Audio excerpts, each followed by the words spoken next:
రానున్న 3 సంవత్సరాల వ్యవధిలో దేశంలో ఎక్కడ లేని విధంగా డంపింగ్ యార్డు లేని రాష్ట్రంగా ఆంధ్రప్రదేశ్ను తీర్చిదిద్దడం జరుగుతుందని రాష్ట్ర మున్సిపల్ శాఖ మంత్రి పొంగూరు నారాయణ అన్నారు. అల్లీపురం 9వ డివిజన్లో ఉన్న డంపింగ్ యార్డును ఆయన అధికారులతో కలిసి పరిశీలించారు. సందర్భంగా ఆయన మాట్లాడుతూ గత సంవత్సరం అక్టోబర్ 2, 2024 స్వచ్ఛంద కార్యక్రమాన్ని చేపట్టడం జరిగిందని, ఈ సంవత్సరం అక్టోబర్ 2, 2025 నాటికి ఆంధ్రప్రదేశ్ను చెత్త విముక్త గ్రీన్ ఆంధ్రప్రదేశ్గా తీర్చిదిద్దే విధంగా చర్యలు తీసుకోవడం జరిగిందన్నారు.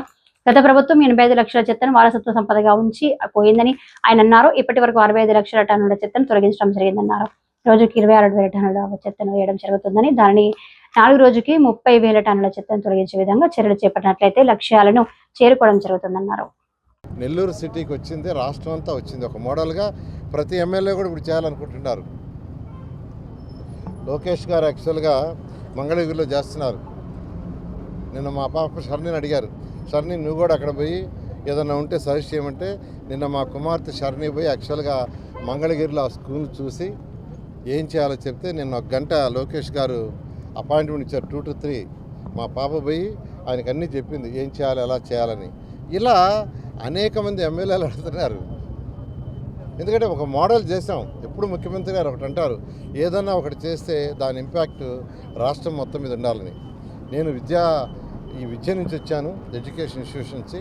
కాబట్టి నేను చదివిన స్కూలు చేయాలని చేస్తాను. అంతేకాదు నెల్లూరులో ఉన్న అన్ని స్కూల్స్ చేస్తాను. 54 స్కూల్స్ని ఈ రాబోయే 4 సంవత్సరాల్లో పూర్తి చేస్తాను. ఫస్ట్ 11 హై స్కూల్స్ ఉన్నాయి, వాటిని మొదలుపెట్టాను. ఆల్రెడీ వేమిరెడ్డి ప్రభాకర్ రెడ్డి గారు ఒక స్కూల్ తీసుకున్నారు, ఆర్ఎస్ఆర్ స్కూల్ మొదలుపెట్టారు. డిఎస్ఆర్ మూలాపేట స్కూల్ తీసుకున్నారు, మొదలుపెట్టారు. ఇంకా 2-3 వచ్చారు, వాళ్ళు కూడా మేము తీసుకుంటామని. ఈ విధంగా ఎవరైతే దాతలు ఉండారో వాళ్ళ సపోర్ట్ తీసుకుని చేస్తూ, నారాయణ గ్రూప్ వాళ్ళు దానికి ఏం సపోర్ట్ చేయాలి, అకాడమిక్గానే చేయాలో చేస్తూ ఖచ్చితంగా నెల్లూరులో ఉన్న 54 స్కూల్స్ని మోడర్నైజ్ చేయడం జరుగుతుంది. ఎవరు ఎన్నన్నా నేను పట్టించుకోను. ఎందుకంటే ఒక మంచి పని చేసేటప్పుడు మనం పట్టించుకోవాలి. కాబట్టి మాట్లాడుతూ ఉంటారు, ఏదో మాట్లాడాలా, మేము కూడా ఉన్నామని. అందుకనే 11 సీట్లకి ప్రజలు లిమిట్ చేశారు. ఇలాగే మంచి పనులను కానీ కామెంట్ చేస్తుంటే 0 సీట్ అవుతుంది. అందరికీ తెలుసు, ఈ ప్రభుత్వం వచ్చేటప్పటికి గత ప్రభుత్వం 10 లక్షల కోట్లు అప్పు ఇవ్వటమే కాకుండా 85 లక్షల లెగసీ అంటే చెత్తని ఇచ్చేసిపోయింది.